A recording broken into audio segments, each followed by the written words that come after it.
Hi every one, thanks for joining me and sister தோழி diaries today. So இன்றைக்கான வீடியோவில் நம்ம என்ன பார்க்க போகிறோம் அப்படின்னா, கன்னியாகுமரி vlog தான் பார்க்க போகிறோம். ரொம்ப நாளைக்கு அப்புறம் ஃப்ரெண்ட்ஸ் எல்லாம் சேர்ந்து வந்த இடம் தான் கன்னியாகுமரி. சுற்றி முற்றி எவ்வளோ தான் இடங்கள் இருந்தாலும் சரி, வேறு ஆப்ஷனே இல்லாமல் ஃபஸ்ட்டு சூஸ் பண்ணுற பிளேஸ் கன்னியாகுமரி தான். ரொம்ப நாளாக பிளான் போட்டு கடைசியாக இன்றைக்கி தான் வெளியே வந்திருக்கோம். எங்கடா போகலான்னு யோசிச்சுட்டு இருக்கும்போது தான் பக்கத்துலேயே இருக்கிற கன்னியாகுமரிக்கே போகலான்னு சொல்லிட்டு அங்கேயே வந்துட்டோம். எத்தனை மாட்டி தான் கன்னியாகுமரிக்கு போனாலும் போர் அடிக்கவே செய்யாது. நாங்கள் போன டைம் சண்டேன்றதுனால கன்னியாகுமரியில் நல்லாவே கூட்டம் இருந்துச்சு. அந்த கூட்டத்தையும் மீறி பீச்செல்லாம் பார்த்துட்டு சின்னதாக ஒரு ஷாப்பிங்கை போட்டுட்டோம். டெடி பியரை பாருங்கள் எவ்வளோ பெருசாக இருக்குன்னு, நம்மளால் வாங்கத்தான் முடியாது. அதான் சரி வீடியோலையாவது காமிக்கலான்னு சொல்லிட்டு அதை ஒரு வீடியோ எடுத்து உங்களுக்கு காமிச்சிட்டோம். கன்னியாகுமரியில் நிறைய கடைகள் இருக்கும். நம்ம எந்த கடைக்குள்ளே போனாலும் 10 ரூபா பொருள், 20 ரூபா பொருள்னு எக்கச்சக்க பொருட்கள் இருக்கும். நமக்கு அங்கே போனோம் அப்படின்னா டைம் போகிறதே தெரியாது. பீச்சுக்கு போயிட்டு ஸ்நாக்ஸ் சாப்பிட்லாம் எப்படி, அதுவும் மசால் பூரி பார்த்தா சாப்பிடாமல் இருப்போமா. அதான் ஒரு பானிபூரி 50 ருபீஸ் சொன்னாங்க, வாங்கிட்டோம்.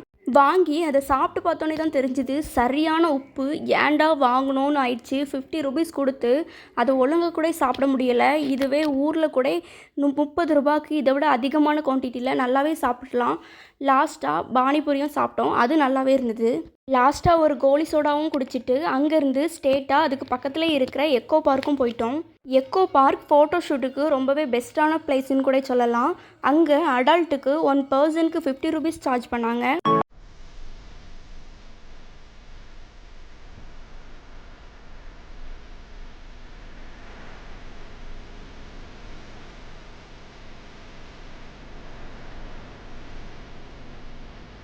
ஃபேமிலியாக கிட்ஸ் கூட அண்ட் ஃப்ரெண்ட்ஸ் கூட போய் டைம் ஸ்பெண்ட் பண்ணுறதுக்கு அண்ட் விளையாடுறதுக்கு ஒரு நல்ல பிளேஸ்னு கூட சொல்லலாம். பார்க்கில் அங்கங்கே லவ் பேர்ட்ஸ், அப்புறம் நிறைய பேரட் வெரைட்டியில் பேர்ட்ஸ்லாம் வச்சுருந்தாங்க. பார்க்குறதுக்கே அழகாக இருந்துச்சு.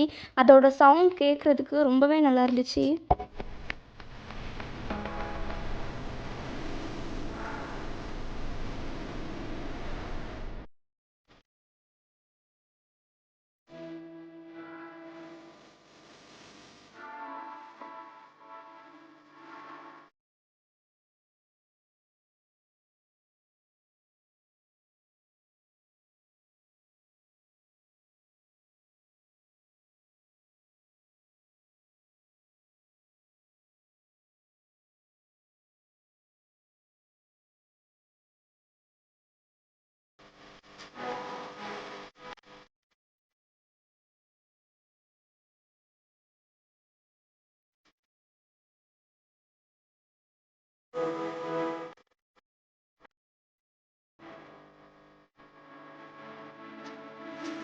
அவ்வளோதான். லாஸ்ட்டாக வெளியே வரும்போது வெளியே ஃபிஷ் இருந்துச்சு, அதையும் பார்த்துட்டு கிளம்பிட்டோம்.